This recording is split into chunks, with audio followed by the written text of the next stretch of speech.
Welcome, everybody. Hey, hey. Good boy, Tucker. Work smarter where you want. This is learning at its most fun. Good afternoon, everybody. Thank you for joining us for another Best Practice Partner Spotlight. I am your host, Austin Johnson, trainer and subject matter expert here at Redtail Technology. Today, we are joined by AdvicePay to talk about tracking client billing preferences efficiently. So as an advisor, I think we can all agree that we love to be paid, but sometimes asking for that payment can be a tad awkward. There's an overwhelming amount of billing options. And so today we're going to talk a little bit about how to best bill your clients. We have some best practices around how to bill your clients, how often to bill your clients, and how to keep track of those billing preferences in your CRM system. But before we jump to that, just a couple of logistical items. First off, this session is going to be recorded. So if you miss any of the action or want to share it with a colleague, you can visit the Redtail help desk or check out our Redtail YouTube channel, where the recording of this presentation will be posted in a couple business days. With that said, I'd like to introduce our co-host, Isabel. Isabel, good afternoon. Good afternoon, Austin. Excited to be here. Yes, excited as well. So I'm going to start off with our first question of the day, and it's just kind of a fun icebreaker question. Just let us know maybe about a fun fact about yourself. Yeah, absolutely. So a fun fact about myself is that I spent a couple months living in the south of France in college, and I lived with a family and was nearly fluent by the time I left, which unfortunately is not the case anymore, but hopefully I'll get that back again someday.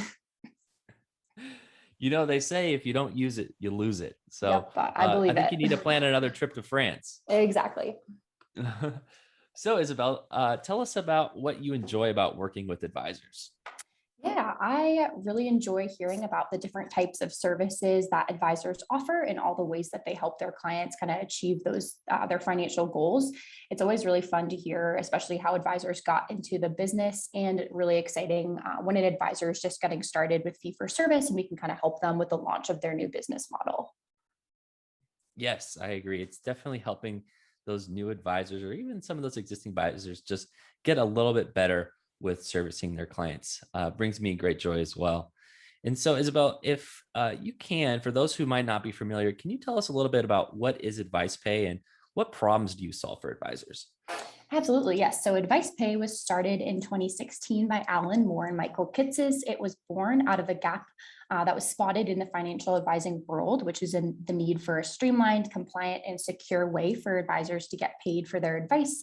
So we are the one and only solution created for financial planners to help them get paid, mainly with credit card or ACH. We'll discuss some other options today too. And we solve the following problems, which is streamlining the onboarding process for clients with our e-signature integrations, keeping all fee-for-service invoicing in one central system, compliant payment processing that can scale with your business, and then organized reporting. Oh, wow. So that is quite a bit of things Just you a guys couple do for things. AdvicePay. Yes, Yeah. exactly. So you also just have some general best practices that you'd like to share with us today. So if you could you take over the screen here and share some best practices around billing? Yes, absolutely. So let me just get started here. All right, and hopefully everyone can see my screen okay. Again, Yes, thank we you can. so much, everyone, for joining. I'm really excited to be here today and to chat a little bit about billing frequency, best practices, and the pros and cons of different payment methods that you can accept for financial planning fees. So to start us off, I just always like to start with AdvicePay's mission. Our mission is to expand access to real financial planning for people who don't already have assets to manage. And we do this by providing a compliant payment processing system to facilitate fee-for-service billing. So we'll go ahead and get started. So within AdvicePay, you're able to set your clients up on monthly, quarterly, or semi-annual subscriptions. You'll also have the ability to send one-time invoices if needed. We often get asked a ton of questions around billing frequencies and how to go about deciding which frequency might be best for your clients. And this is a really crucial question to consider when you're evaluating your fee-for-service business.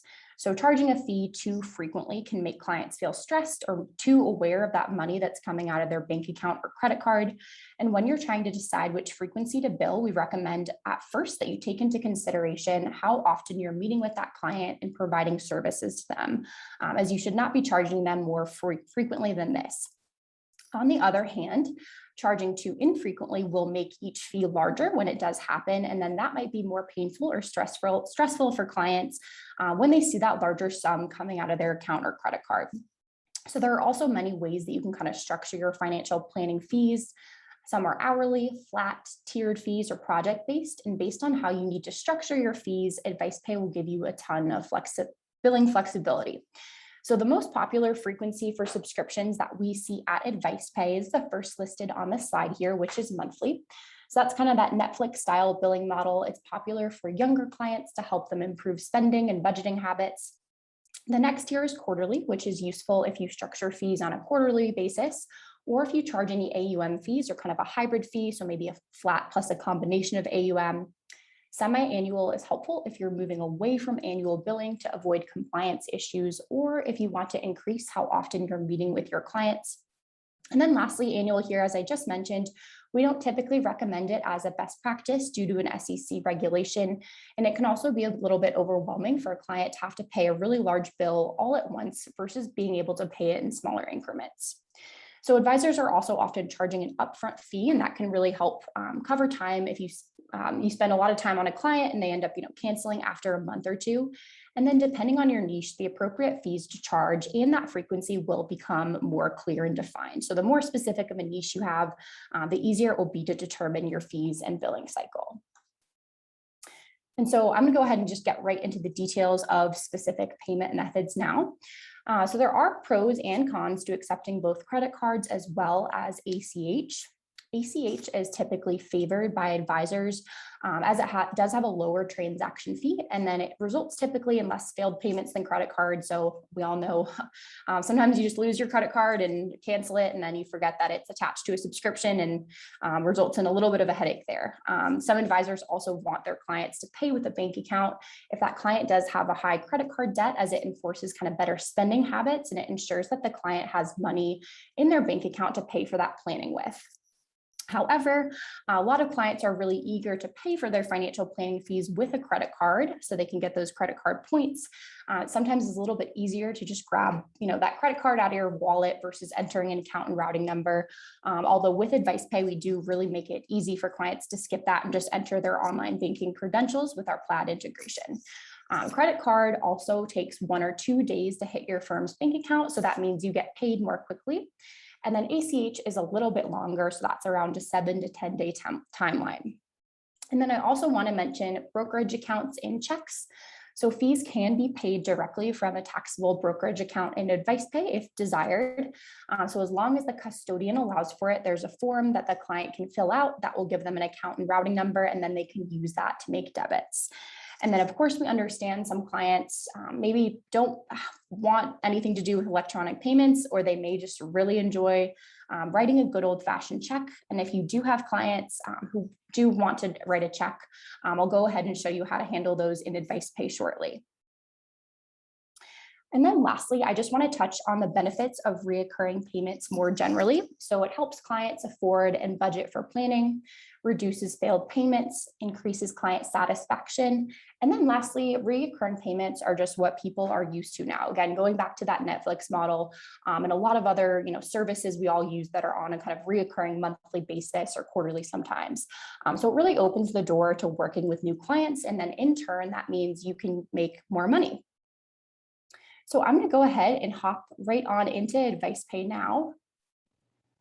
And we'll go ahead and look at how to go ahead and set your client up on a different subscription and how you can kind of track that back to Redtail. So I'm logged in here on our professional platform. This is the business dashboard. What you'll kind of see when you first log in, this page just shows a snapshot of everything going on in the account, how many clients you have, a monthly projection of revenue. If I scroll down here too, I'll just see a feed of all the recent activity going on. And I'm going to go ahead and move over to my client tab now, and I'll add my first client here. I'd like to note as well, with the Redtail integration connected, all you'll have to do is go over into Redtail, and within the click of the button, add that client over to AdvicePay. But for today, I'm going to add a client individually like so. So I'll add my client's first and last name. We're kind of doing a Yellowstone TV show theme today. So my client that I'm adding is a client out of the TV show Yellowstone, if anyone is familiar with it or has seen it. And the reason being is that I am in Bozeman, Montana. So a fun fact for you.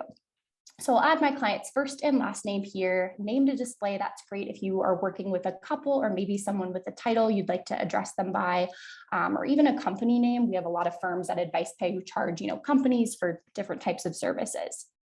And then I'll go ahead and enter my client's email address here,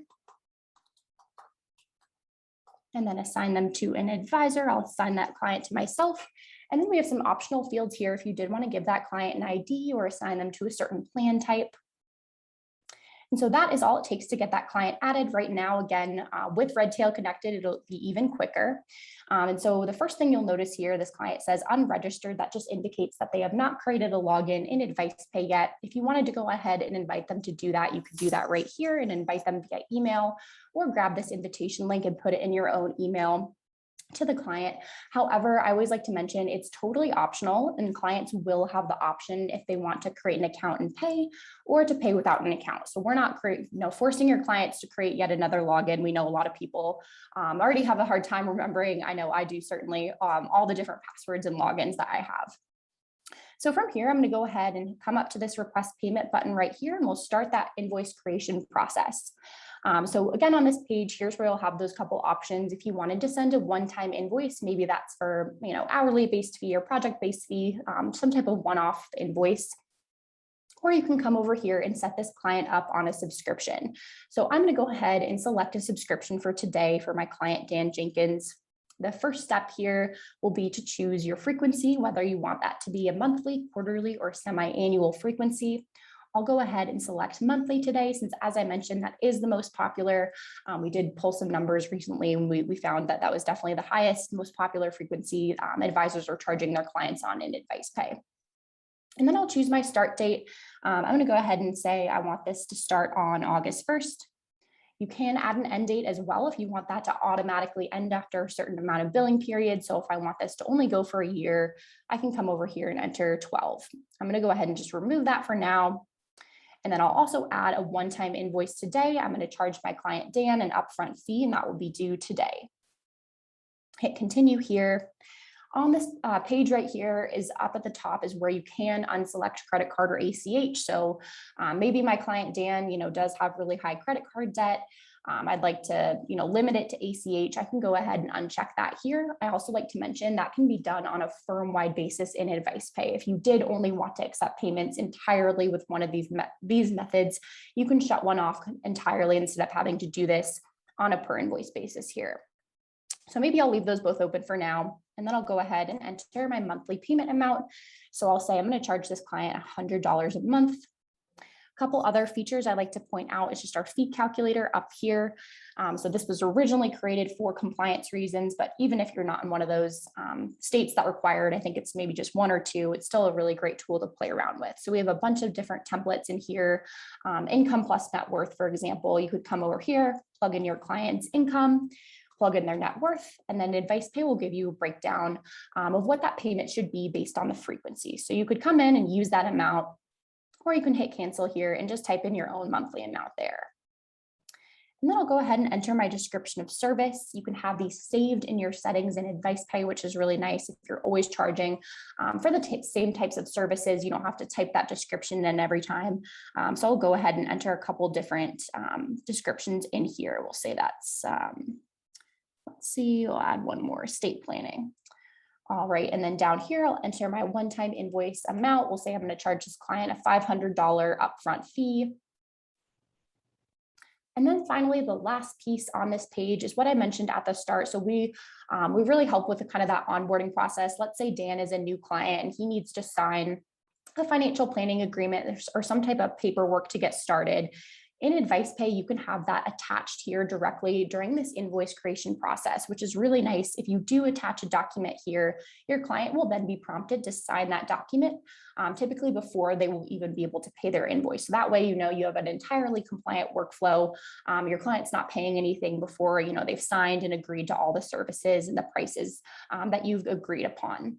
And in order to do this, we integrate with both DocuSign and HelloSign. So you can use either of those. If you have an existing DocuSign account, you can connect that. If not, that HelloSign integration is included here. All your templates will pop up here and you can pull one in. And then again, your client will sign that and then be able to pay their invoice. So I'll go ahead and remove that for now and hit continue. Final step here is just to review all those details. You can come over and preview that invoice if you want to, make sure it looks good.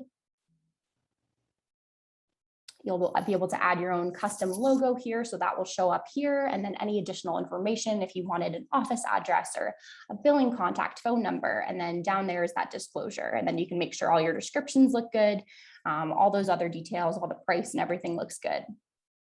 So I'll come back over here now, and then I'll come down to finish. A couple options here. You can hit publish without sending email, or you can hit send via email through AdvicePay. So publish without sending email. Maybe this client, Dan, is planning on paying with a check or something, and I know that in advance, and I don't want to send them an email via AdvicePay. I want to PDF that and send it to them separately, or maybe snail mail it to that client. You can go ahead and hit publish without sending email. Typically, though, we will see advisors come over and hit send via email through AdvicePay. And then when you do this, you'll have the chance here to type in a custom message to your client. So I'll go ahead and do that and hit send now. And that is all it takes to get that invoice sent out to my client, Dan Jenkins. So one last little thing over here I'll point out is just this inactive status right here that just shows that he has not gone in and activated his subscription yet. So from here, I'm going to go ahead and point out a couple other things in AdvicePay. I'll come over to this invoice page.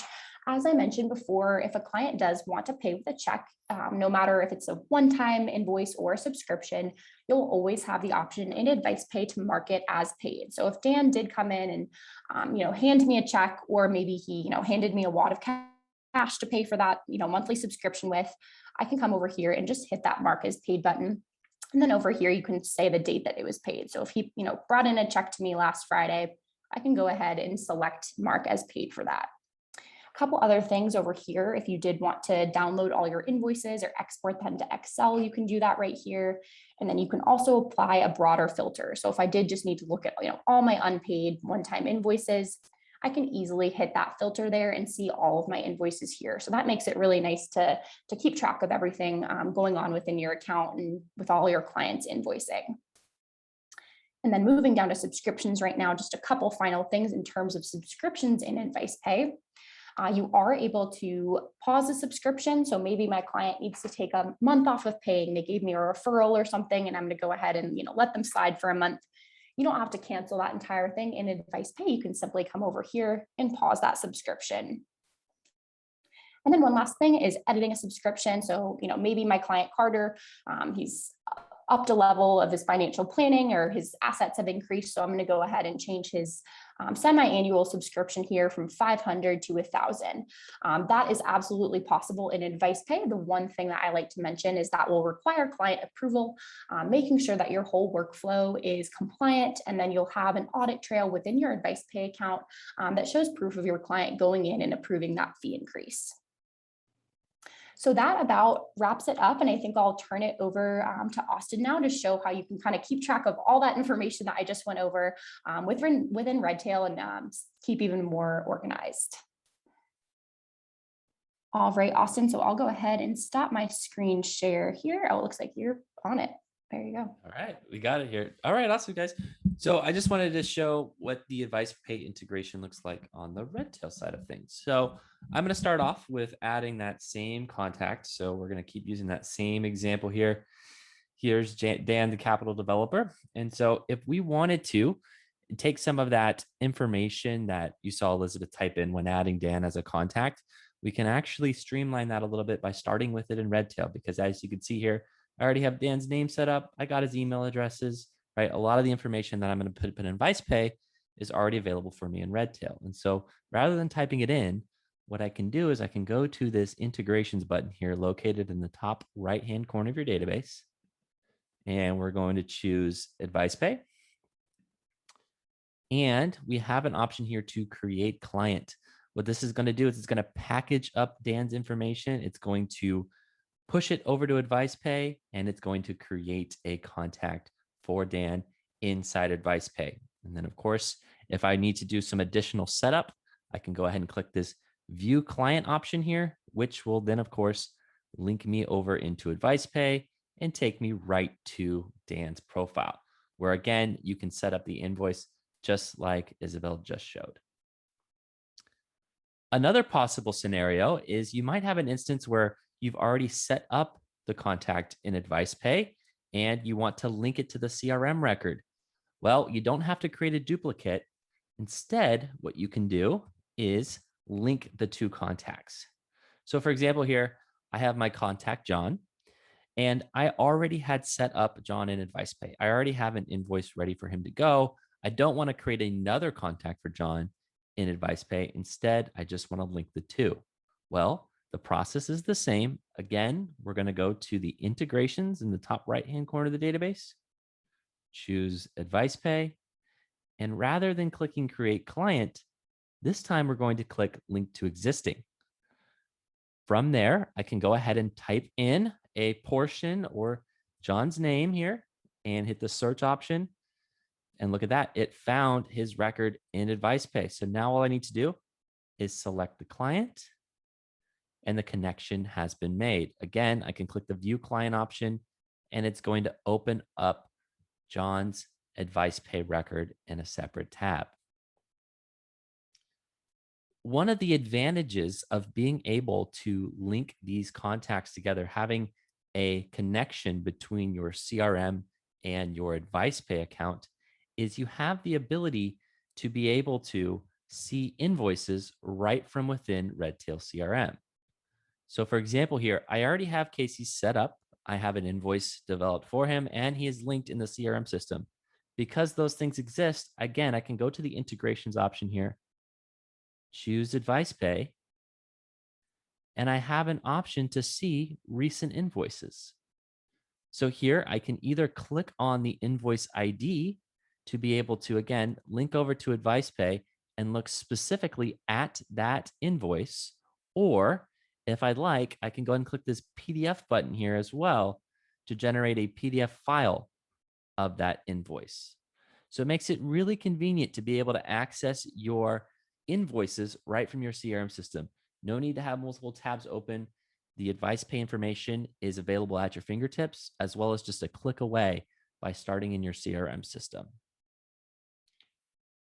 Now, another best practice I wanted to share, just because this topic of this webinar is around billing preferences, is how we can track billing preferences inside our CRM system. Now, working with many advisors, I found there are a couple different places where advisors might want to store this information, but I do have one that I think beats them all. So the first place is going to be the important information section. This again is your free text field to be able to enter in really whatever you want about a client. So for example, I might say here something like Casey pays in cash and update that important information.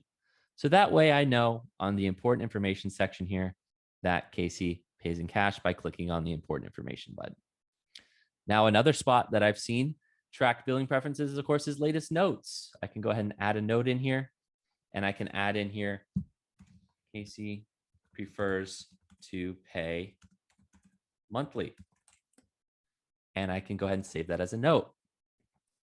Another place you can go is, of course, user-defined fields. You can make a field in your database for billing preference and be able to track those there. But let me show you the one place that I think is the best of them all, and that is using what we call keywords in Redtail. And the reason we use keywords and the reason why that is better than important information, a note, or even a user-defined field is because keywords are searchable within the database. We can report on important information. We can report on notes. We can report on UDFs, but we can't search for them. And so keywords is going to be the best place to put that. If I wanted to search through my database and see how many of my clients have monthly billing preferences, or how many of my clients pay with ACH, using keywords to track that in Redtail is going to be the best place to go. So to add that keyword to a contact record, we're going to click on the add button here. And if we already have a keyword set up, we can go ahead and just choose it from the list here. Or if we want, we can go ahead and add it by just typing in here what we want to add. So here I'm going to add in the option for credit card. And you can see here that Redtail gives me the option to create that as a new keyword if it doesn't exist already. So if Casey here pays monthly with a credit card, we can go ahead and save that as a keyword. And again, if I ever want to search for which of my clients pay with a credit card or which of my clients pay monthly, I can use this advanced search feature in Redtail to search by those keywords. So just a best practice for you if you prefer to track billing preferences or billing frequency in your CRM system. Thanks so much for joining us today for this particular session. If you have any questions, please don't hesitate to give us a call at 800-206-5030, option 3 for support, or just shoot us an email over to support@redtailtechnology.com. Thanks a lot and have a great day.